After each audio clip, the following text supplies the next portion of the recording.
Okay, మనమందరం మా Bible పట్టుకుందాం, ప్రభుని గణపరుద్దాం. Hold your Bible, your right hand. నీ కుడి హస్తంతో దేవుని గ్రంథాన్ని పట్టుకో. నాతో మాట్లాడు ప్రభువా అని కొద్ది నిమిషాలు ప్రభుతో మనం ఆయన వాక్యములో ఉంటాం.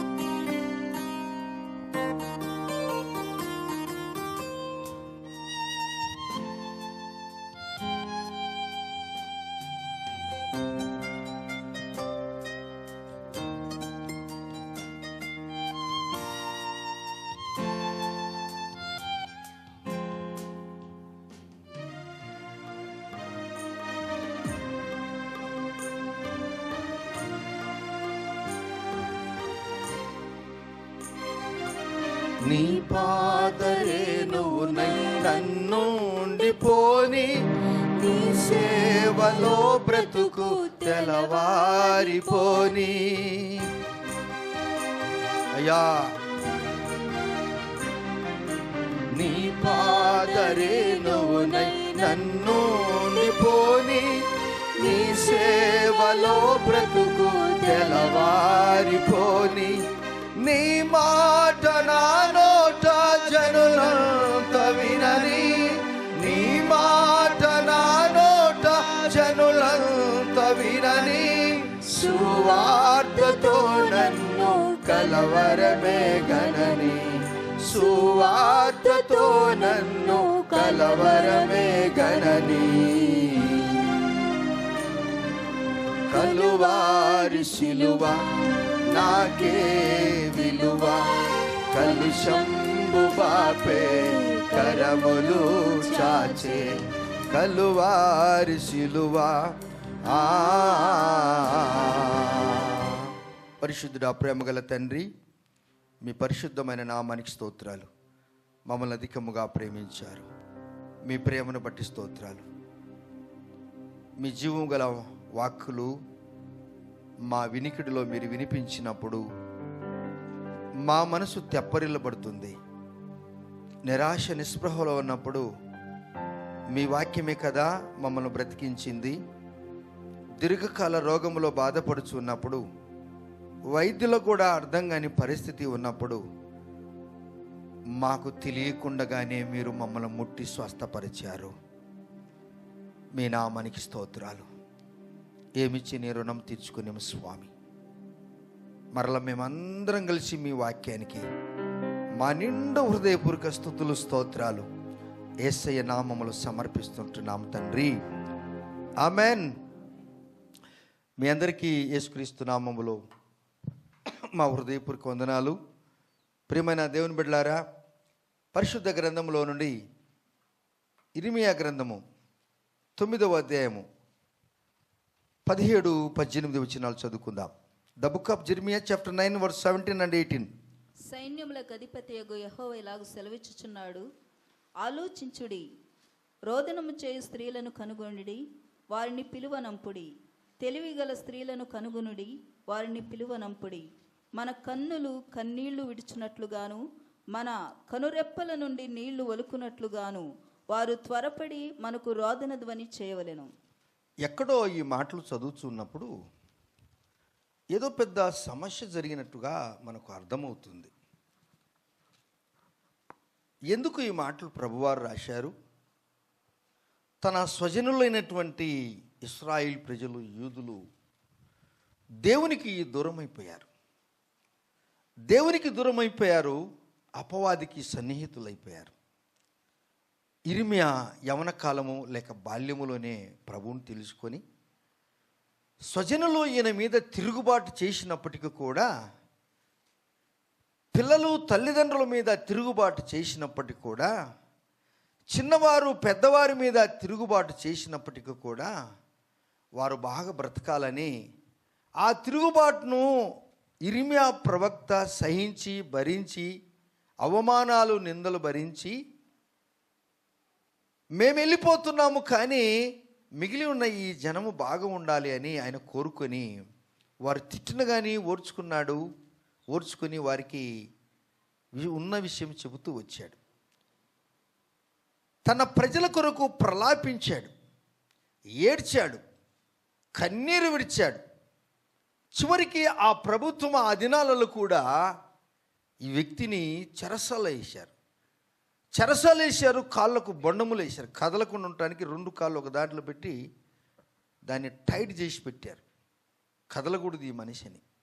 అంటే దేవుని యొక్క కార్యముల కొరకు ఆ దినాలలో ఉన్నటువంటి ఈ ప్రవక్తలు అనబడిన వారు, దేవుని ప్రజలు అనబడిన వారు ఎంత శ్రమలు అనుభవించారు. ఆ శ్రమలను కనుక మనము పోల్చుకుంటే అందులో 1% కూడా -% కూడా మనకు ఆడలేదు, అసలు బొత్తిగా లేదు. దేవుడు మనకు సుఖం ఇచ్చాడు, వారిని శ్రమ పెట్టాడు. దేవుడు మనల్ని గౌరవిస్తూ ఘనపరుస్తూ మనలను ఆయన ఊరేగిస్తూ వస్తూ ఉన్నాడు. దేవుని పిల్లారా, ఆయన ఆ పని చేస్తున్నాడని మనం కూడా చేయక మానుకుంటే ఒకవేళ మన చేసే పని ఇతరులకు ఇవ్వచ్చు. ఈ బిడ్డను నేను ఆశీర్వాదిస్తే, ఈ బిడ్డను నేను జ్ఞానమందు బుద్ధి ఎందు పెంచితే రానున్న దినాల్లో ఈ బిడ్డ సమాజానికి దేవునికి ఇష్టడుగా జీవిస్తుందని దేవుడు మనకు బుద్ధి జ్ఞానములు ఇచ్చాడు, ఆస్తి ఇచ్చాడు, అంతస్తు ఇచ్చాడు. ఒకవేళ మనము అది సరైన విధముగా సమయోచితమైనటువంటి జ్ఞానముతో దాన్ని మనం వినియోగించకపోతే అది పొరపాటున అది చేయి జారిపోయి ఎవరికైనిస్తే ఎలా ఉంటుంది ఒకసారి మనం జ్ఞాపకం చేసుకోవాలి.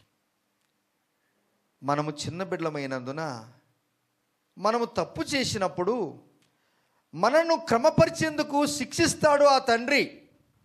ఆ శిక్ష మనము తృణీకరించకుండా ముందుకు కనుక కొనసాగుతూ ఉంటే దేవుడు తిరిగి మనకు చేయను ఉద్దేశించినటువంటి ప్రతి శిక్షను తొలగించి మనకు దేవుడు ఉన్నతమైన స్థితిలో నుండి ఉన్నతమైన స్థితికి తెచ్చాడు. ఇక్కడ జరిగినటువంటి సన్నివేశం ఏంటి అనగా, ఇశ్రాయేల్ ప్రజలు యూదా బిడ్డలు కూడా దేవునికి ఇష్టమైన వారే, కానీ వారు అన్యుల అలవాట్లలో పాలు పొందులు పొందారు కనుక అట్టివారి కొరకు రాస్తున్నాడు, మీ కొరకు కాదు. మీరు కనుక బాగా ఉన్నట్లయితే, దేవుడు చెప్పినట్లే కనుక ఉన్నట్లయితే మీ కొరకు కాదు. ఒకవేళ మీరు ఏదైనా నేను చెబుతున్న మాటలలో దేవునికి దూరం అయిపోయారు, అపవాదికి దగ్గరగా ఉన్నట్లయితే ఒకవేళ మీదే కూడా అని చెప్పుకోవచ్చు. బోధిస్తున్న నేను కూడా అట్లాగే ఉన్నట్లయితే ఓహో ఈ వాక్యం నాకే, నేను సరి చేసుకోవాలి అనేటువంటి మాట బోధకునికి కూడా ఉండాలి. అప్పుడే మేము ప్రభు దగ్గర ధీటుగా టీవీగా నిలబడగలము. సైన్యములకు అధిపతి యెహోవా సెలవిస్తున్నది ఏమనగా, కాస్త మీరు ఆలోచించండి. ఏం ఆలోచన చేయాలి అనగా, రోదనము చేయు స్త్రీలను కనుగొనుడి, వారిని పిలవనంపుడి. ఏదో ఒక సమస్య పరిష్కారం చేయటానికి ఎక్కడ జవాబు కూడా ఇక్కడ ఉంది, పరిష్కారం కూడా ఇక్కడ ఉన్నాడు. ఇటువంటి ఘోరమైనటువంటి స్థితిగతుల నుండి మనం బయటపడాలంటే ఆ దినములో రోధించే స్త్రీలు కావాలి, ఏడ్చే స్త్రీలు కావాలి, ప్రార్థన చేసే ప్రార్థన పరులు కావాలని ఆ రోధించే వారు అక్కడుంటే కుదరదు, వారిని పిలవనంపుడి. ఫలానాయన వస్తే ఆ ప్రాబ్లం సాల్వ్ అవుతుందని మనం తెలుసుకోవాలి. మన తుంగభద్ర డ్యాము 33 గేట్లు ఉన్నాయి. దాదాపు 70 సంవత్సరాల క్రితము వాటిని ఏర్పాటు చేశారు. మన ఆంధ్ర కర్ణాటక రాష్ట్రాలలో అది జీవనాడి, ఆ నీరు ఉంటే జీవనాడి. కానీ గత 2 సంవత్సరాల క్రితము 19వ గేటు దెబ్బతిన్నప్పుడు ఆంధ్ర నుంచి ఒక ఆయన నాయుడు అంటే ఆయన పిలుచుకొచ్చారు, పెద్ద ఆయన చూశాడు, మొట్టమొదటి దాన్ని బాగు చేశాడు. ప్రస్తుతం మిగిలి ఉన్నటువంటి గేట్లన్నీ కూడా దేవుని దయ వల్ల బాగు చేశారు. మన జీవనాడికి ఇప్పుడు ఏం ప్రాబ్లం లేదు, చెప్పులు కూడా చూస్తాం. ఆయనను పిలుచుకొని రండి, ఆమెను పిలుచుకొని రండి. ఎందుకండి? ఫోటో తీసుకోవటానికి కాదు, పని చేయటానికి. వారు వస్తే ఆ సమస్య పరిష్కారం అవుతుంది. వారు వస్తే ఆ సమస్య ఎక్కువ కాకూడదు. ఆ సమస్య పరిష్కారం కావాలంటే రోదించు స్త్రీలు లేక పురుషులు, పిల్లలు, పెద్దలు, యవనస్తులు, వృద్ధాప్యులు ఈ సమస్య పరిష్కారం కావటానికి వారిని పిలుచుకొని రండి అంటున్నాడు. ఇందులో స్త్రీలైనను పురుషులైనను భేదము లేకుండా మనము కలిగి జీవించాలంట. రోదించే స్త్రీలు, ప్రార్థన చేసే ప్రియులు ఎటువంటి వారంట? తెలివిగలవారంట వారు. హల్లెలూయా. ఎవరండి వారు? తెలివిగలవారు. అబ్బా, ఆ స్త్రీ ఆ పురుషుడు, ఆ అబ్బాయి, ఆ అమ్మాయి లోక సంబంధమైన తెలివిని గురించి ప్రభువారు మాట్లాడట్లేదు. దైవికమైనటువంటి సమస్య పరిష్కారం, లోక సంబంధమైన జ్ఞానము అది నిన్ను హెచ్చిస్తుంది, ఒక ఉన్నతమైన స్థితికి తీసుకొస్తుంది, ఒక మంచి సాలరీ, హ్యాండ్సమ్ సాలరీ నీకు ఇస్తుంది నీ జ్ఞానం వలన. ఇట్స్ గుడ్, మంచిది. కానీ అంతకు మించింది ఒకటి ఉంది, నిన్ను వలె నీ పొరుగు అని ప్రేమించు అనే శాస్త్రం ఒకటి ఉంది. అదే మన ప్రభు అయిన యేసుక్రీస్తు వారు చెప్పిన మాటలు. ఒకసారి మీరు అందరూ పరిశీలించుకుంటున్నప్పుడు ఆరంభ జీవితంలో, ఆరంభ దినాల్లో, ఆరంభ ఆత్మీయతలో కన్నీరు విడిచి ప్రార్థన చేసే బిడ్డలను మేము చూసి ఉంటున్నాం. కానీ ఈ దినము రోధించి ప్రార్థన చేసేవారు లేరు. కొన్ని పర్యాలు మేము సుదీర్ఘ ప్రయాణం వెళ్ళి అక్కడ మేము మీటింగ్లు పెట్టినప్పుడు దేవుని బిడ్డలారా, అక్కడ రోధించే పిల్లలు, ఆశగల పిల్లలు, దేవునికి ఇష్టమైన వారు అందరికంటే ముందు వచ్చి, ప్రార్థన కంటే ముందు వచ్చి చేతులు పైకెత్తి మోకరించి, దేవా స్తోత్రమయ్యా, ఈ మైదానాన్ని నింపు ప్రభువా, ఇక్కడ మీ ఆత్మను కుమ్మరించయ్యా, నీ ప్రియ బిడ్డలను తీసుకొని రండి ప్రభువా, ఈ గ్రామాన్ని, పట్టణాన్ని, ఈ దేశాన్ని ప్రభువా రక్షించు ప్రభు అని ప్రార్థన చేసేవారు అనేకులను మేము గమనించాం. ఈ దినాలలో మనం ప్రార్థన ఆరంభమైతే ప్రభువుకు సమయము మేము మనకి ఇవ్వలేకపోతుంటాం. పోనీ ఇంట్లో నువ్వు అన్న ప్రార్థన చేసుకొని వచ్చావా బాబు, తమ్ముడు అంటే అది కూడా లేదు. ఎందుకు వచ్చాంరా బాబు అంటే ప్రభు అంటున్నాడు, తెలివిగల స్త్రీలను కనుగొనడి, వారిని పిలవనంపుడి. హల్లెలూయా. కాల్ దెమ్, పిలవండి వారిని. దేవుడు అందరికీ ఆహ్వానిస్తాడు. పాస్టర్ గారు కూడా అందరికీ తెలుపుతాడు. ఎంత తెలిపినా కానీ వారు కొందరు రారు, కొందరు తెలుసుకొని వస్తారు. అది కూడా చాలా జ్ఞానము గల మాట. అది నాకు చెప్పలేదు లేని మొండి వైఖరి చేసుకోకుండా, అయ్యో నాకు తెలిసింటే నేను వచ్చేవాని కదా, నేను కూడా ఫోన్ చేసి కనుక్కుంటాను. ప్రైజ్లాడు. తెలివిగా ఇది తెలివా, అది తెలివా, చెప్తే కూడా రాకుండా పోయింది తెలివా, చెప్పకపోయినా కానీ తెలుసుకొని వచ్చింది నా జ్ఞానమా? చెప్పండి మీరు నాకు. ఒక ఆయన అన్నాడు, యేసుప్రభు వారు చెప్పాడు, రే నువ్వు పోయిరా పోరా అన్నాడు. పోతాను సార్ అన్నాడు వాడు. బాబు నువ్వు కూడా అంటే నేను పోను సార్ అన్నాడు. ఈ పోతానన్నాడు. అందరం పోయి ఏం ప్రతిసారి నాకే చెప్తాడు పని, నేను పోను అనుకున్నాను, మౌనంగా ఉన్నాడు. కానీ ఎవరైతే పోనని చెప్పాడు కదా, నాకు పరలోకం నుండి దేవుడు చెప్పాడు నేను వెళ్ళాలి, నేను వెళ్ళకపోతే కుదరదని అనుకున్నాడు. ఆయన దగ్గరనేమో వెళ్ళను అన్నాడు, కానీ అతడు వెళ్ళి పని చేసుకొని వచ్చాడు. వీళ్ళిద్దరిలో ఎవరు గొప్పవారు చెప్పండి? వాక్యం ఉన్నోళ్ళు, వాక్యం ఇక్కడ ఉన్నోళ్ళు చెప్పండి. అమ్మ ఇక్కడ ఉన్నారా మీరు?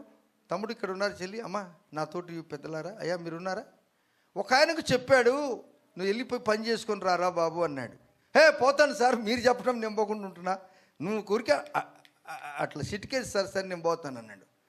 వీడు మంచోడు కదా అని పోయినాడు. పోతే ఏమనుకున్నాడు, ఎప్పుడు నాకే చెప్తాడా మనిషి అనుకున్నాడు. పోలే.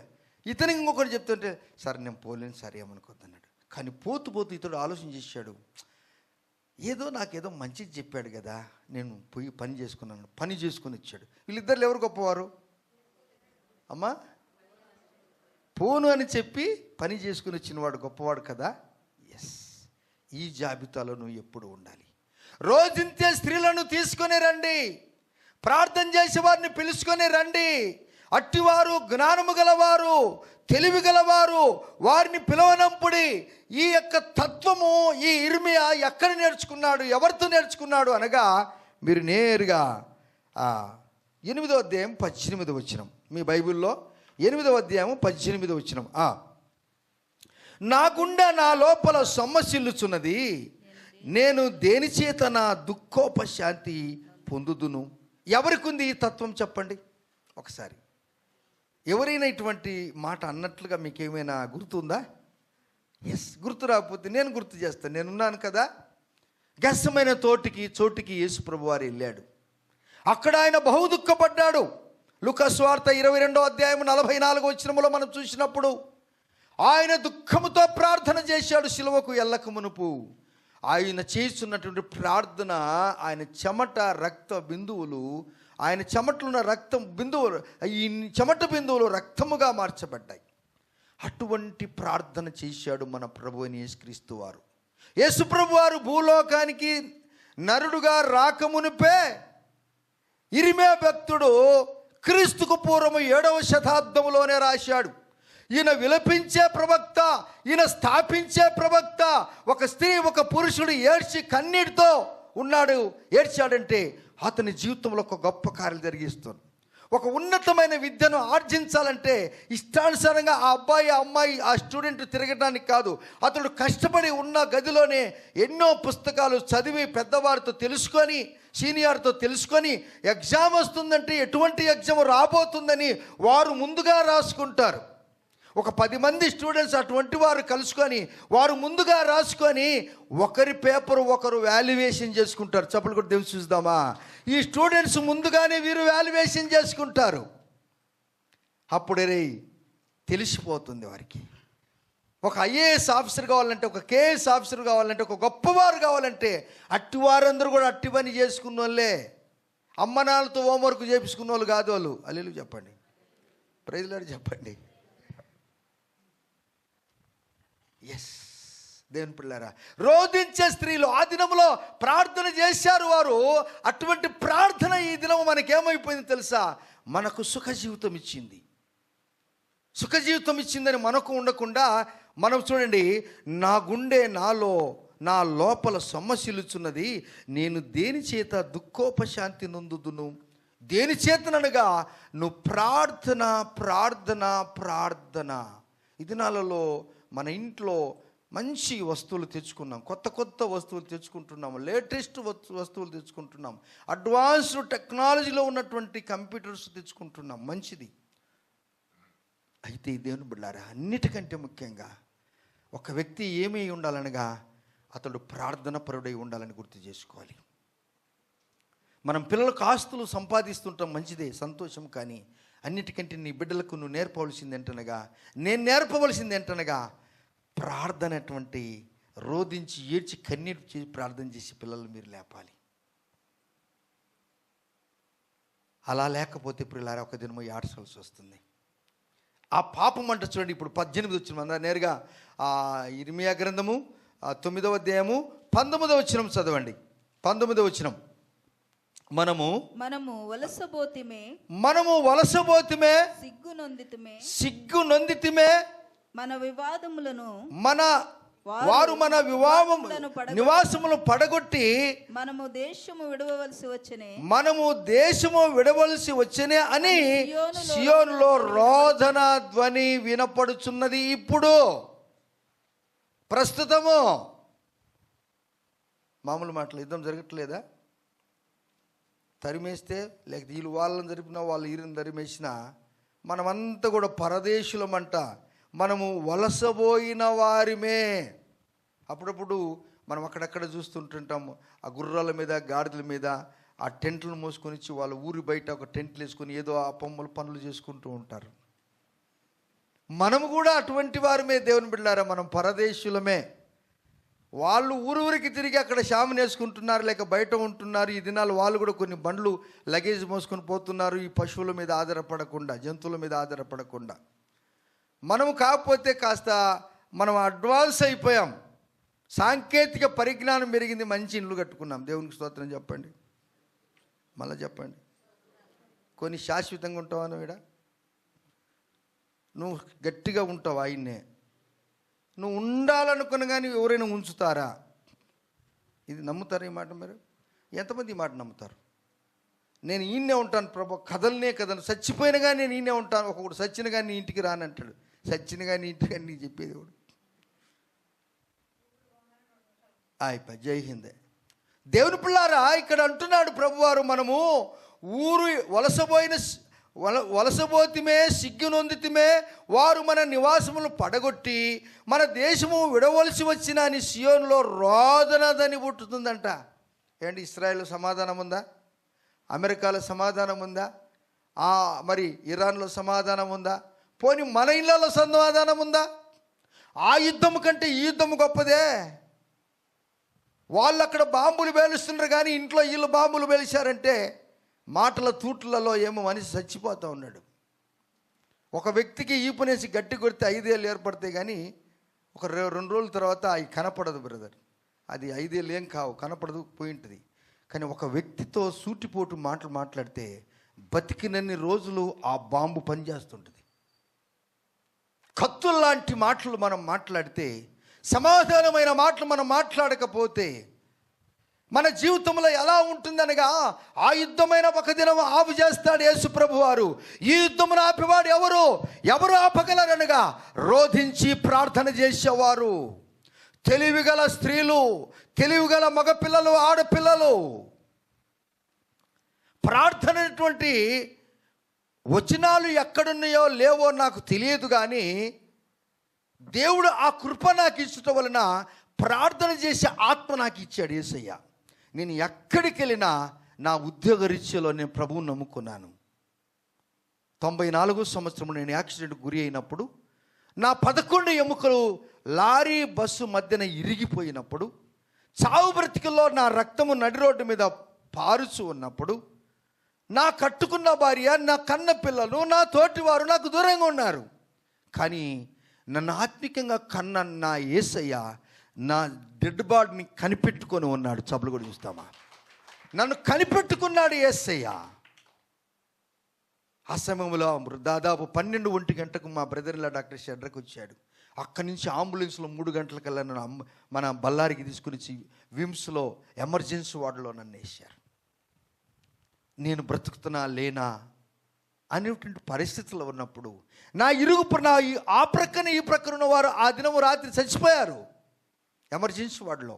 బై గాడ్స్ గ్రేస్ మధ్యన ఉన్న నన్ను ప్రభు బ్రతికించాడు.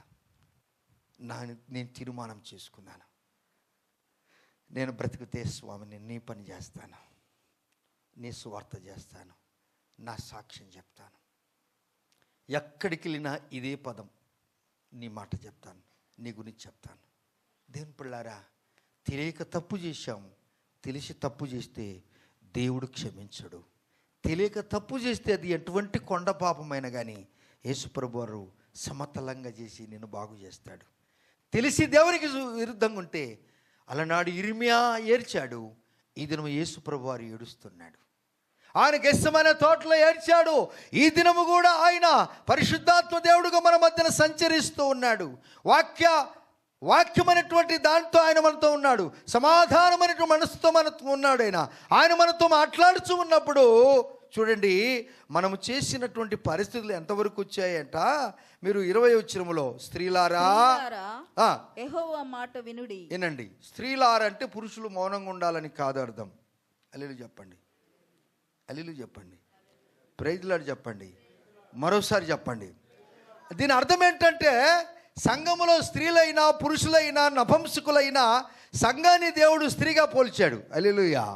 సంఘములో ఉన్న వారు అందరూ కూడా, సంఘములో ఉన్న అందరూ ఏం చేయాలంటే ఏమంటున్నారు? స్త్రీలారా కామబెట్టాడు, యెహోవా మాట ఆలకించుడి, మీరు చెవియొగ్గి ఆయన నోటి మాట ఆలకించుడి, మీ కుమార్తెలకు రోదనము చేయ నేర్పుడి. ఏం నేర్పాలంట? ఏం నేర్పాలంట? మనం ఏం నేర్పిస్తాం చెప్పు? ఈ మధ్య లేదులే, పల్లెటూళ్ళలో అప్పుడు వెళ్తే ఎవరైనా మామ వరుస వడుస్తుంటే, రే రే రే రే అడగరా, మీ మామ వస్తున్నాడు, మామ పిల్లల్ని ఎప్పుడు ఇస్తావు చెప్పురా, నేర్పు. వాడు మామ వరుస వడిస్తే ఈ చిన్న పిల్లలు ఏం తెలుసు, మామ అనేది ఒక్కటి తెలుసు, కానీ అరే వాడిని అడుగురా, మామ నువ్వు పిల్లల్ని ఎప్పుడు ఇస్తావు అడుగురా అంటాడు. ఎవరు నేర్పుతున్నాడు? తండ్రి నేర్పుతున్నాడు. ఇంకా తండ్రి ఏమేమి నేర్పించాడు చెప్పండి? మీ తండ్రి ఏం నేర్పించాడు? ఏం నేర్పించాడు? అమ్మా ఏడమ్మా, నాకు సరిగ్గా కళ్ళు కనపలేదమ్మా, అమ్మా ఆ లాకర్లో బాటిల్ ఉందమ్మా, దాంట్లో కొంచెం మంది వేసుకొని గ్లాసులు అమ్మా, యూజునత్రు గ్లాసులు వేసుకొని రామ్మా, అమ్మ అక్కడ కొంచెం కబాబుని తీసుకొని రామ్మా. ఎవరు నేర్పించారు ఇది? రే ఇటు రారా, ఆయన పొయ్యిలో నిప్పులు కాలుతుంటే ఇటు రారా, అడివి నాయన బీడి కలుసుకొని రాపో నాయన. వాడి బీడిని తీసుకెళ్ళి ఇట్లా పిలుచుకొని వచ్చి నాయనకి ఇచ్చాయి. ఎవరు నేర్పించాడు ఇది? పోనీ మీకు తిట్లు నేర్పడానికి మీరు ఏదైనా ట్యూషన్కి వెళ్ళారా? మీరు ట్యూషన్కి వెళ్ళారా తిట్లు నేర్పించడానికి? పాపం చేయడానికి ట్యూషన్కి వెళ్ళారా? మరి ఎవరు నేర్పించాడు వితౌట్ ట్యూషన్? అపవాది, అబద్ధాలకు జనకుడు. నీ తాత్కాలికమైనటువంటి పాపానికి నిన్ను గురి చేసి ఎంతవరకు ఆ పాపమును నీ ఇంటికి తీసుకొని వచ్చాడంటే, చూడండి, స్త్రీలారా యెహోవా మాట వినుడి, మీరు చెవి ఎగ్గి ఆయన నోటి మాటలు ఆలకించుడి, మీ కుమార్తెలకు రోదన నేర్పుడి, ఒకరి కొరకు ఒకరు అంగలార్పు విద్యను నేర్పుడి. చప్పలు కూడా చూద్దామా? ఏ విద్య బ్రదర్? ఈ మాటలు చదువుతుంటే ఎన్ని పర్యాలు నేను గ్రంథాన్ని చదివాను కానీ ఎప్పుడు చదవలేదే ప్రభువా అనిపిస్తుంది నాకు. ఎప్పుడు చదవలేదే ప్రభువా. అమ్మ దేవునికి స్తోత్రాలు. నేను ఉదయం నేను హంపి ఎక్స్ప్రెక్కాను, మంచి సమయం దొరికింది నాకు. దాదాపు 8-10 అధ్యాయాలు ఎస్తేరు గ్రంథం గురించి చదువుకుంటూ పోయాను. దేవానికి స్తోత్రాలు, నీకు వందనాలు ప్రభు అనుకున్నాను. మరలా బాగా పడుకున్నాను, ఉలికి ఏం లేను. మా ఆఫీస్కి వెళ్ళి పని చేసుకుని వచ్చినాను. రాత్రి మరలా వచ్చేటప్పుడు నేను మరలా పైన పండుకొని దేవుని మాటలు ధ్యానించుకుంటూ రేపు నీ ప్రియ బిడ్డలకు నేను ఏమి వాక్యం చెప్పాలి అనే మాటతో వచ్చాను. రాత్రి దేవుడు అంటాడు, ఈ మాటలు నాకు ప్రేరేపణ కలుగజేశాడు. ఎందుకనగా అన్ని విద్యలు అందరూ నేర్చుకుంటున్నారు, అందరూ కూడా చెప్తున్నారు ఆ కోర్సు నేర్చుకో, నీ ఫ్యూచర్ బాగుంటుంది, ఈ కోర్సు నేర్చుకో, దీనికి ఇంకా బాగుంటుంది, కాస్త నువ్వు అప్డేట్గా నీకు బాగా పేమెంట్ వస్తుంది, ఇంకా నువ్వు అప్డేట్గా నీ ఇంటిని పోషిస్తావు. కానీ ఏమిద్దని నేర్చుకోమంటున్నాడు ప్రభువారు. క్రీస్తుకు పూర్వము 7వ శతాబ్దంలోనే, స్త్రీలారా యెహోవా మాట వినుడి, మీరు చెవి ఎగ్గి ఆయన నోటి మాట ఆలకించుడి, మీ కుమార్తెలకు రోదన చేయ నేర్పించండి, ఒకరి కొరకు ఒకరు అంగలార్చే ఆ టీచింగ్, ఆ విద్య మీరు నేర్చుకోండి. దేవా, ఈ విద్య మాకు నేర్పించు ప్రభువా. ఆ విద్య నా కడుపును పోషిస్తుంది. ఈ విద్య నా జీవితాన్ని, నా భార్య పిల్లల జీవితాన్ని రానున్నటువంటి జనరేషన్ టు జనరేషన్, వంశావళి నుండి వంశావళి వరకు నేర్పించేదే ఈ విద్య, బాగు చేసేదే ఈ విద్య. ఒక గొప్ప ఆఫీసర్ అంటాడు, అండ్ మీరు ఈ యొక్క సింహాసనంలో లేక ఈ చంబర్లో మీరు కూర్చున్నారు, కారణం ఏంటంటే నా తల్లి చేసిన కన్నీరు ప్రార్థన. చప్పలు కొడదామా?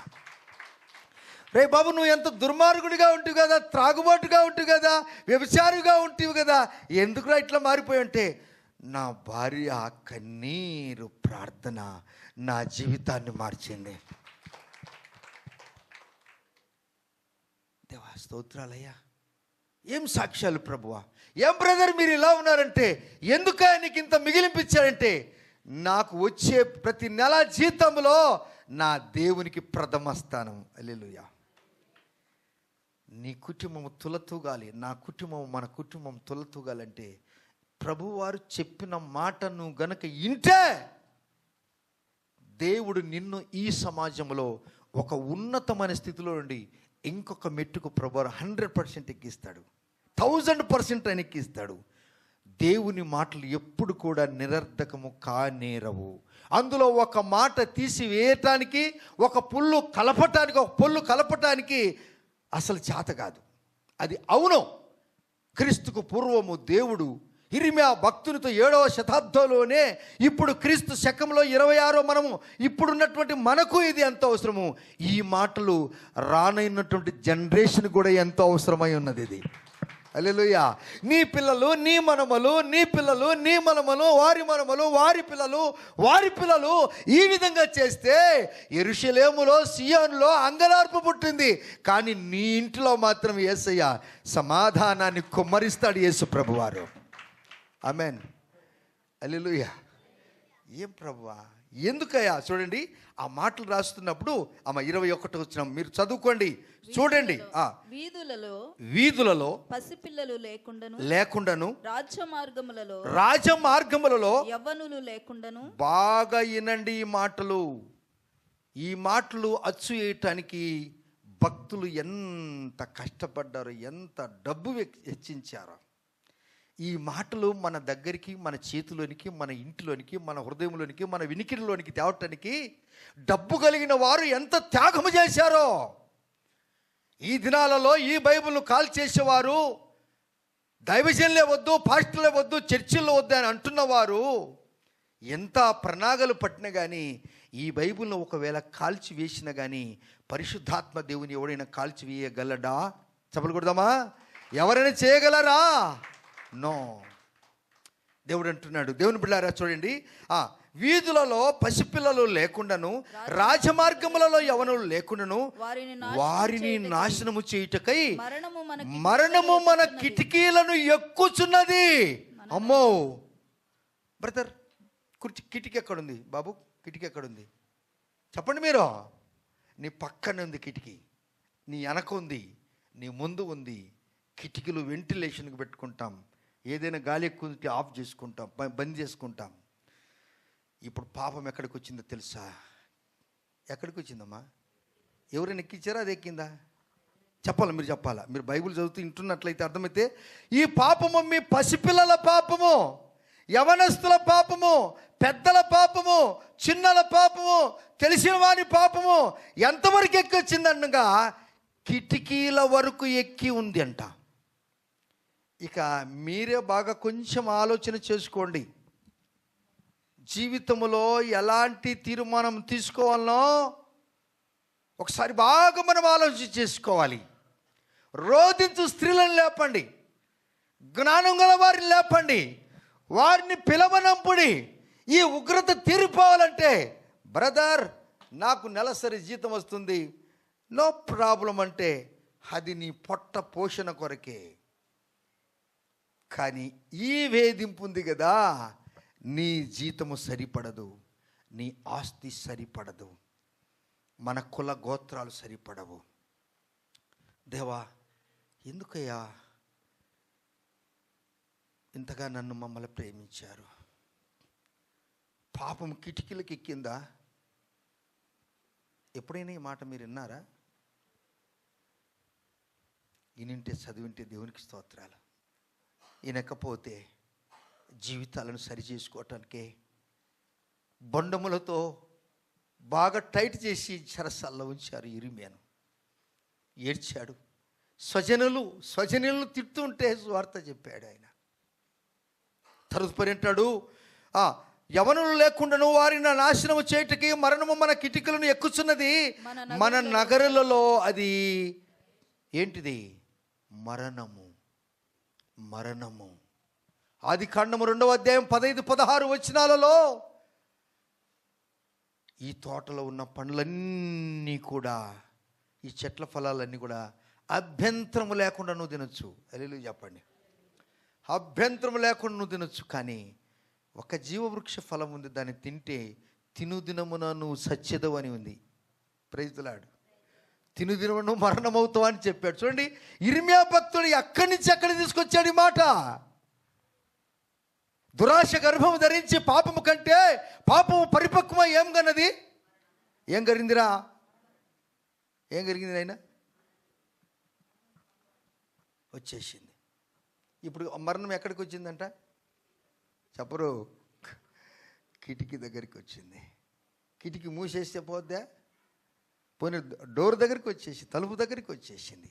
అందుకే యేసయ్య ఆ కిటికీ దగ్గరకు రాకమునిపే, నేను హృదయం అనే తలుపు నుండి తలుపు తట్టుచూ ఉన్నాను. ప్రకటన గ్రంథము 3వ అధ్యాయం 21-22 అక్కడ మనం చదివినప్పుడు, నేను తలుపు తట్టుచూ ఉన్నాను, ఎవడైనను నా స్వరము విని తలుపు తీసిన ఎడల నీవు గనక తీస్తే బై ఫోర్స్ కూడా కాదు ఇది, తీసిన ఎడల నేను లోపలికి వచ్చి నేను అతనితోనూ అతడు నాతోనూ కలిసి భోంచేస్తాడు. కింది మాటలు అంటాడు, నేను కూర్చుండి ఉండిన సింహాసనం మీదట వాణ్ణి కూడా కూర్చోబెట్టుకుంటాను, ఆమెను నేను కూర్చోబెట్టుకుంటాను. రానున్న దినాల్లో 1000 ఏళ్ళ పరిపాలనలో నువ్వు ప్రభు కొరకు సాక్షిపడిగా జీవిస్తే, ఒకవేళ నువ్వు సాక్షి కాకపోయినా అవసరం లేదు, నువ్వు సాక్షిపడిగా జీవిస్తే నిన్ను ఒక రాష్ట్రానికి ఆయన ముఖ్యమంత్రి చేయగలుగుతాడు. హల్లెలూయా. ఆయన ముఖ్యమంత్రి చేస్తే మళ్ళీ నీకు 5 ఏళ్ళకి ఎలక్షన్లు రావు, 1000 ఏళ్ళ వరకు ఎలక్షన్లు లేవు. హల్లెలూయా చెప్పండి. 1000 ఏళ్ళ వరకు బతుకుతాడు. ఎస్, మన పితరాలతో బతకలేదా 1000 ఏళ్ళు? మెత్సల బ్రతకలేదా 969 సంవత్సరాలు? ఎస్. హానోకు దేవుని దగ్గర ఉండి ఎంత సంతోషంగా ఉన్నాడు. దేవుడు ఎంత గొప్పవాడనగా మన జీవితములలో గొప్ప కార్యం చేయటానికి సిద్ధంగా ఉన్నాడు. 900 కాదు, 930 సంవత్సరాలు ఆదాము బతికాడు. అబ్రహాము 175 సంవత్సరాలు బ్రతికాడు. ఇస్సాకు 180 సంవత్సరాలు బ్రతికాడు. ఇస్సాకు 147 సంవత్సరాలు బ్రతికాడు. 365 సంవత్సరాలు బ్రతికినటువంటి హానోకు ఉన్నాడు. ఇంకా వాళ్ళందరి ఇప్పుడు అంటాడు, నేను మొదట మీకున్నటువంటి పరిశుద్ధాత్మను, మొదట మీకున్నటువంటి దేవుని మహిమను, మన పితరార్థులు అనగా అందరికీ తల్లిదండ్రులుగా భావించినటువంటి ఆదామవలకు ఏ మహిమతో నేను నింపానో అదే మహిమను మరలా నేను మీకు ఇవ్వబోతున్నాను అన్నాడు. మొదటి ఆదాం పతనమయ్యాడు. రెండవ ఆదామైన యేసుప్రభు వారు పతనమైన మనల్ని తిరిగి లేపాడు. అబ్బా అంటాడు యేసయ్య, నా బిడ్డలారా మీరు రోధించాలి, మీరు ప్రార్థన చేసుకోవాలి. అలా మీరు ఒక తీర్మానానికి వస్తే దేవుడు అంటాడు, మీకు ఒక శుభవార్త తెలుపుతాడు, నాకు ఒక శుభవార్త తెలుపుతాడు, మనకు ఒక శుభవార్త తెలుపుతాడు. అదే ఇర్మీయా గ్రంథము 50వ అధ్యాయము 20వ వచనం. నేను ఏం చెప్తున్నానో మీరు తప్పకుండా గమనించండి. దైవజనుడు చెప్పిన మాటలు బైబిల్లో ఉన్నాయా లేదా, తన స్వయంగా ఏమైనా చెప్తున్నాడంటే నాకు కూడా మీరు నేర్పించండి. పాస్టర్ కదా అలా కాదు, వాక్యం ఇలా చెప్పండి అని చెప్పండి, నేను కూడా నేర్చుకుంటాను. చదవండి 20వ వచనం. ఆ కాలమున ఆనాటికి ఇశ్రాయేలు దోషమును వెదకినను కనబడకుండును. చప్పలు కూడా దేవుని చూద్దామా. ఎప్పుడు నువ్వు తీర్మానానికి వస్తే అప్పుడు పాపం ఎంతవరకు వచ్చింది? ఇంతకుముందు పాపం ఎక్కడికి వచ్చింది? కొందరికి ఇళ్ళల్లోకి వచ్చింది, కొందరికి హృదయంలోనికి వచ్చింది. అవునా కదా? ఇప్పుడు ఏం చేయాలా? తీర్మానం చేసుకుంటే యేసే అంటాడు, నీ తీర్మానము నిన్ను దృఢపరుస్తుంది. నీకు దేవుడు స్థిరమైనటువంటి మనసు నీకు ఇస్తాడు. ఎటువంటి మనసు అంటే పాపం అంటే అసహించుకునేటువంటి మనసు పుట్టిస్తాడు. నేను ఇంతకుముందు మీకు ఇప్పుడు ఆ ఇర్మీయా గ్రంథంలో చెప్పిన మాటలు మీరు కింద చదివితే అసలు మీకు అసహ్యం అనిపిస్తుంది. ఆ మాటలు చదువుతుంటే మీరు ఇంటికి పోయి చదువుకోండి. ఆ మాటలు హోంవర్క్ మీకు ఇస్తున్నాను. ఏది ఆ హోంవర్క్ అంటే నేను నిలబెట్టాను కదా 22వ వచనం తర్వాత చదువుకోండి, ఇంటికి పోయి చదువుకోండి. 22 నుంచి ఆఖరి చదువుకోండి. చదివి మళ్ళీ నాకు జ్ఞాపకం చదువుకున్నాను పాస్టర్ గారిని చెప్పండి, చూడాలైనా. Praise the Lord, hallelujah. Yes దేవుని బిడ్డలారా, ఇప్పుడు అంటున్నాడు, ఆ కాలమున ఆనాటికి ఇశ్రాయేలు దోషమును వెతికినను అది కనబడదు, యూదా పాపములు ఎదికినను అవి దొరకవు, శేషింపజేసిన వారిని నేను క్షమించెదను. ఇదే యెహోవా వాక్కు. చప్పలు కొడదామా, మోకరిద్దాం, ప్రార్థన చేసుకుందాం, మన జీవితాన్ని ప్రభువారికి సమర్పించుకుందాం. తండ్రి, నిజముగా నేను నీ కొరకు ఇష్టమైన బిడ్డగా జీవిస్తాను. లూదియా దేవునికి ఇష్టమైన బిడ్డగా జీవించింది. తబితా దేవునికి ఇష్టమైన బిడ్డలుగా జీవించారు. వారు సత్క్రియలు చేశారు. బ్రతికినప్పుడు పాపము నుండి దూరం అయిపోయారు. లూదియా ఒకప్పుడు దేవునికి విరుద్ధంగా జీవించింది, కానీ ప్రభువును తెలుసుకున్న తర్వాత పౌలు శీలలు వాక్యం చెప్పినప్పుడు ఆమె మంచి బిజినెస్ చేసేది. ఊదరంగు పొడి లూదియా కూడా ప్రభువుకి ఇష్టమైన జీవితం జీవించి మాదిరికరమైన జీవితం మనకందరికీ ఒక ఉదాహరణ అయిపోయింది. ఆమె సత్క్రియలు చేసిన తబిత చచ్చిపోయినప్పటికీ కూడా పేతురుచి ప్రార్థన చేశాడు. తిరిగి ఈమె అవసరం ఈ సమాజానికి అని చెప్పి ఆమెను బ్రతికించి మళ్ళా పరిశుద్ధ స్త్రీలకు విధవరాలకు అప్పచెప్పాడు యేసయ్య. నీ జీవితం కూడా, నా జీవితం కూడా. నేను కూడా ఒకప్పుడు చచ్చిపోయాను. 1994లో నేను చచ్చిపోయాను. కానీ నా జీవితం ప్రభుకి ఇష్టమైంది కనుక మరలా నన్ను బ్రతికించి, లేకపోతే ఇంతమందికి నేను స్వార్థ చెప్పేవాడిని, కానీ ఎప్పుడూ నా పేరు పతనమైపోయి మర్చిపోయేవారేమో జనులు. నా పిల్లలు తండ్రి లేని పిల్లలుగా మిగిలిపోయి ఉందరేమో. నా భార్య భర్త లేని భార్యగా మిగిలిపోయేదేమో. బై గాడ్స్ గ్రేస్ ఈ దినము ఎంతోమంది పిల్లలకు వాక్యం చెప్పే కృప నాకు ఇచ్చాడు. ఈ దినం ఎంతోమందిని విధవరాలను ఓదార్చే కృప నాకు ఇచ్చాడు. ఈ దినం ఎంతోమంది యవనస్తులు మార్చడానికి ప్రభువులోనికి వచ్చుటకు ప్రేమపూర్వకమైన మాటలు బలవంతముతో కాదు, ఆదరించి కృప నాకు ఇచ్చాడు. అయితే దేవుడు మాత్రం నాకు మాత్రం అన్యాయం చేయలేదు. నన్ను పేదవాడిగా కూడా ఆయన నన్ను ఉంచలేదు. నా కొరకు ప్రార్థన చేసేవారు ఎంతోమంది బిడ్డలను పెట్టాడు. ఈ సేవను ప్రేమించే పిల్లలు, అన్న మంచి సేవ చేస్తున్నాడు, మా పాస్టర్ గారు సేవ చేస్తున్నాడు, మా పాస్టర్ గారు సేవ చేస్తున్నాడు, మేము కళ్ళారా చూస్తున్నాం. మీ ప్రేమను బట్టి నేను అందిస్తున్నాను అమ్మా. అయ్యా కుటుంబులారా, ఎస్, నీ కొరకే, నా కొరకే రోధించే స్త్రీలను లేపండి, రోధించే స్త్రీలను లేపండి, కనుగొనండి, వారిని పిలవనంపండి. వారు తెలియగలవారు. మన కన్నులకు కన్నీళ్లు విడవకుండానట్లు, మన కనురెప్పల నుండి నీళ్లు ఒలుకుచున్నట్లుగా వారు త్వరపడి మనకు రోదన ధ్వని చేయాలి. మనము వలసపోతుమే, సిగ్గు నొందుతుమే, మన నివాసము పడగొట్టబడింది. స్త్రీలారా నా మాట వినండి, మీరు చెవి ఎక్కి నోటి మాటలు వినండి. యేసు నన్ను చేయి విడువడు, తన ప్రేమ నన్ను ఆదరించును. మరోసారి యేసు నన్ను చేయి విడువడు, తన ప్రేమ నన్ను ఆదరించును. ప్రేమమయా, ప్రేమమయా, దయామయా, కరుణామయా నా యేసయ్యా. ప్రేమమయా, దయామయా, కరుణామయా నా యేసయ్యా. యేసు నన్ను చేయి విడువడు, తన ప్రేమ నన్ను ఆదరించును.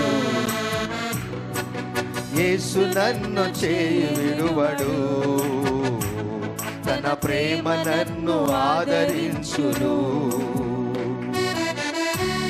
నా నోటి మాట మీరు వినండి. మీ కుమార్తెలకు రోదన చేయ నేర్పండి, ఒకరి కొరకు ఒకరు అంగలార్చే విద్యను నేర్పండి. ఎందుకనగా వీధులలో పసిపిల్లలు లేకుండా, మార్గములు ఎవరు లేకుండా పాపము మన కిటికీల దగ్గరికి వచ్చేసింది, ఆ మరణము.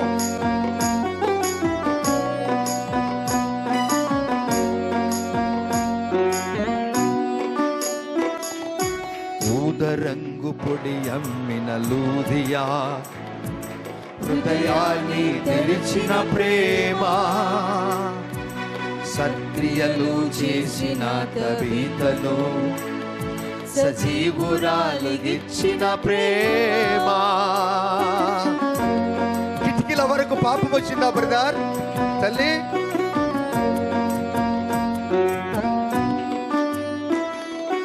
ఊదరంగు పొడి అమ్మిన లూదియా, హృదయాన్ని తెరిచిన ప్రేమ, సత్క్రియలు చేసిన తబీతను సజీవురాలిగిచ్చిన ప్రేమ. గొర్రెపిల్ల జీవ గ్రంథములో నా పేరు రాసిన ప్రేమ. అయ్యా, గ్రంథములో నా పేరు రాసిన ప్రేమ. అందరము చేతులు పైకెత్తి, ప్రేమామయా, దయామయా, కరుణామయా నా యేసయ్యా. ప్రేమామయా, దయామయా, కరుణామయా నా యేసయ్యా. యేసు నన్ను చేయి విడువడు, తన ప్రేమ నన్ను ఆదరించును. యేసు నన్ను చేయి విడువడు, తన ప్రేమ నన్ను ఆదరించును. ప్రేమమయా, చివరిగా ప్రేమమయా. ఆ మరణము కిటికీలో దగ్గరికి వచ్చిందా? ఆ మరణము ద్వారం దగ్గరికి వచ్చిందా? ఆ మరణము నీ హృదయంలోకి వచ్చిందా? ఆ హృదయం నీ రొమ్ములోనికి వచ్చిందా? పాపము గొర్రెపిల్ల జీవ గ్రంథం, గొర్రెపిల్ల జీవ గ్రంథములో నా పేరు రాసిన ప్రేమ. గొర్రెపిల్ల జీవ గ్రంథములో నా పేరు రాసిన ప్రేమ. ప్రేమమయా, దయామయా, కరుణామయా ప్రేమామయా దయా కరుణామయా నా యేసయ్యా. చేతులు పైకిద్దాం. యేసు నన్ను చేయి విడవడు.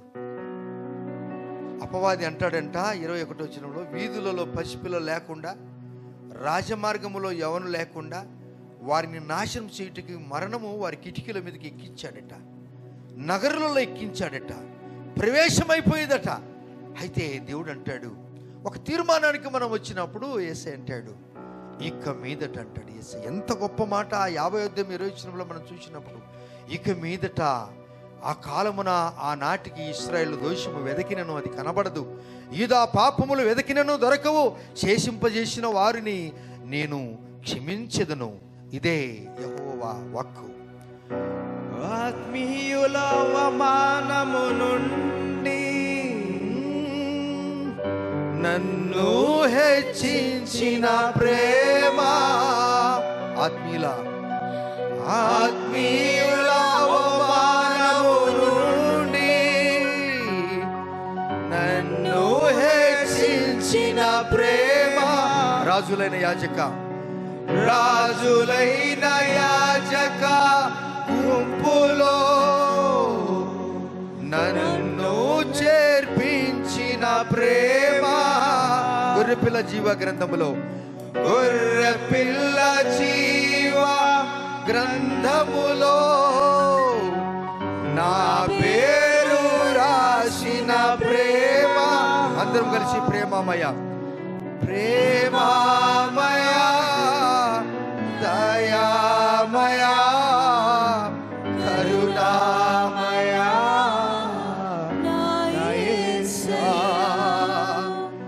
ప్రేమమయ దయామయ కరుణామయ నా యేసయ్యా. యేసు నన్ను చేయి విడువడు, ఆయన విడువనే విడువడు, తన ప్రేమ నన్ను ఆదరించును. యేసు నన్ను చేయి విడువడు, యేసు నన్ను చేయి విడువడు, తన ప్రేమ నన్ను ఆదరించును. దేవా నీ నామానికి వందనాలు. మా తండ్రి, ఈ మరణం అనేది ఇంటి దగ్గరికి వచ్చిందట, కిటికీల వరకు ఎగబాకిందట, చెట్టు ఎగబాకినట్టు కాసుకొని ఉందట, హృదయం దగ్గరికి వచ్చిందంట, రొమ్మున పాపము దాచిపెట్టుకున్నారంట వారు. గ్రంథములో మనం చూసినప్పుడు వారి పాపము రొమ్ములో ఉందంట, వారి పాపము ఇంటి దగ్గరికి వచ్చిందట, వారి పాపము హృదయములో కనిపించకుండా ఉందంట. యేసయ్య అంటాడు, పిలవనంపండి, తొందరగా రోదన చేసి పిల్లలను పిలిచండి, తెలివిగలైన స్త్రీలను లేపండి. వీధులలో చిన్నపిల్లలు లేకుండా ఉండటానికి, రాజమార్గములో యవనస్తులు లేకుండా ఉండటానికి చేస్తున్నాడంట మరణమోడు. ఈ దినాలలో 70 ఏండ్లు 90 ఏండ్లు బ్రతికిన వృద్ధాప్యులు బాగున్నారు, కానీ 30 ఏండ్లు ఉన్నటువంటి యవనస్తులకు ఆ శక్తి లేకపోయింది. కారణం ఒకటే, పాపము ప్రాకిపోయింది. ఎవడు కూడా దానికి ట్రైనింగ్ చేయలేదు పాపం కొరకు, అదే ప్రాకిపోయింది. అయితే దేవుడు నన్ను ప్రేమించి మనల్ని ప్రేమించాడు ప్రభువారు. నా బిడ్డలారా, ఒక తీర్మానంకి రండి, ప్రార్థన చేసుకోండి. ఇంటిలో రోధించి ఏడ్చి ప్రాణం చేసావు కదా, ఆ దినం ఈ దినాలు లేవు. అయ్యా తండ్రి, ప్రభువా నానా అని ఆ దినంకి ఆకలేస్తున్నప్పుడు, ప్రార్థన చేస్తున్నప్పుడు, కఠినమైన భర్త కూడా, నా భార్య ఎంత చక్కగా ఏడ్చి ప్రార్థన చేస్తుంది, నా త్రాగుడు, నా వ్యభిచారం, నా దొంగతనం మానుకొని నా భార్యను ప్రేమిస్తానని హత్తుకున్నటువంటి భర్తలు ఎంతోమంది లేకపోలేదు. ఎంతోమంది భర్తలు కూడా అవమానాలు, నిందలు, కఠినమైన భార్యలు ఉన్నప్పటికీ కూడా నేను దేవుని సేవ చేస్తానని అందరినీ పెట్టి తిరిగి వారి దగ్గరికి వచ్చినప్పుడు హత్తుకొని ఆనుకొని జీవించిన పిల్లలు ఎంతోమంది లేకపోలేదు. నీ మాదిరి, నీ ఉదాహరణ, నీ ఎగ్జాంపులరీ రానున్నటువంటి జనరేషన్ టు జనరేషన్ నీ తరము నుండి నీ తరము, నీ తరము నుండి నీ తరం వరకు నీకు ఒక మాదిరి చూపిస్తుంది. క్రీస్తుకు పూర్వం 7వ శతాబ్దంలో ఏడ్చి కన్నీరు విడిచి రోదన చేసి ప్రార్థన చేశాడు ఇర్మియా. గెత్సెమనే తోటలో నీ కొరకు నా కొరకు క్రీస్తుకు శకము యేసుప్రభు వారు ఆయన కన్నీరు విడిచి ప్రార్థన చేసినప్పుడు ఆయన చెమట బిందువులు రక్తంగా మార్చబడ్డాయి. ఈ దినం అటువంటి పిరుగులు కావాలని అడుగుతున్నాడు ఆయన. మీరు ఎవరైనా అట్టువారు ఉన్నారా? అలా జీవిస్తారని ఒప్పుకుంటున్నారా? అలా నన్ను మార్చవా దేవా, నన్ను మార్చవా దేవా అని అంటావా? నీ నోట మాట అనగలవా తల్లి, చెల్లి, తమ్ముడు? ఆ మాట, నన్ను ఇలా చెయ్యి ప్రభువా. పాపము కిటికీల మీద ప్రాకింది, ద్వారం దగ్గరికి వచ్చింది. అది ఎక్కడికెక్కడ ప్రాకుతుందో తెలియదు బాబు, కానీ పరిశుద్ధుడైన యేసు ఇక మీదట నీ పాపమును జ్ఞాపకం చేసుకొనడు. ఎతికినా దొరకదట. ఎతికి నాలో తప్పు ఉన్నదని, పాపం ఉన్నదని మీరు ఎవరైనా రుజువుపరచగలరా? బా, ఏం మాట సాక్ష్యం అండేది.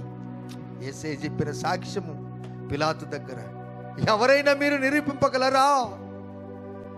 పశ్చాత్తాపడు తల్లి, పశ్చాత్తాపడు అన్న, చెల్లి, తమ్ముడా, పశ్చాత్తాపడు. నీ జీవితంలో దేవుడు ఏదో గొప్ప కార్యం చేయబోతున్నాడు. నీ కొరకు నేను ప్రార్థన చేయబోతున్నాను. మా రాజు, మా ప్రభుడు,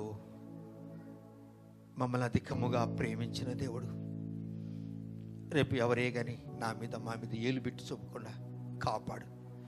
ఎతికినా దొరకలేదంట బ్రదర్. దేవుడు అంటున్నాడు, రోజించే స్త్రీవా నువ్వు, ఏడుపు పని చేసి బిడ్డవా, కన్నీరిడిచి అలవాటు నీకుందా? కనురెప్పల మీద నీళ్లు కార్చు ఉన్నాయంట బ్రదర్. అటువంటి బిడ్డగా ఇప్పుడు తయారవుతావు తల్లి. నా ప్రభువా, నా కన్నీరు మున్నీరైపోయి, మా కన్నీరు మీ పుస్తకంలో కానీ మీ కవిలో రాసిన విధానం బట్టి స్తోత్రాలు. నీ బిడ్డలు వెళ్తున్నారు, దీవించి ఆశీర్వదించు. వీరి జీవితాల ద్వారా భయం పొందండి. ఆత్మీయ ఆవేదన, ఆక్రందన, రోదన, నీ మాటలు మా జీవితాల్లో ఈ దినము మీరే రాసినట్టుగా, మీరే మాట్లాడినట్టుగా మా హృదయాలతో సూటిగా మీరు మాట్లాడినందుకు స్తోత్రాలు. బోధిస్తున్న నేను భ్రష్టుడిని కాకుండా అనుదినము నా జీవితాన్ని సిలువ దగ్గర నలగగొట్టుకున్నప్పుడు అనేకులకు నేను మాదిరిగా జీవించగలను. స్వామి, దీవించి ఆశీర్వదించి రక్షించి నీ బిడ్డలను కాపాడు స్వామి. నా ప్రియులు ఇశ్రాయేలు ప్రజలు, నా ప్రియులు యూదా జనాంగము నా బిడ్డలని చెప్పి మమ్మల్ని ఒక దెబ్బ కొట్టారే కానీ తిరిగి మమ్మల్ని ప్రేమించుకొని, కౌగలించుకొని, ఎత్తి ముద్దాడుకొని మీ చేతి ముద్దలతో మమ్మల్ని పోషిస్తున్న విధానం బట్టి మీకు స్తోత్రాలు. ఘనత, మహిమ, ప్రభావాలు మీకు చెల్లిస్తూ యేసయ్య నామములోనే మా ప్రార్థన, మా కన్నీరంతా కూడా సమర్పిస్తున్నాము తండ్రి. ఆమేన్. తండ్రికి దేవుని ప్రేమ, కుమారుని కృప, పరిశుద్ధాత్మ దేవుని కన్య శ్వాసం ఇక్కడ మనందరికీ దేవుని యొక్క దయ సదాకాలము తోడై నిలిచి ఉండనుగాక. ఆమెన్. ఆమెన్. మీ అందరికి వందనాలు. God bless you.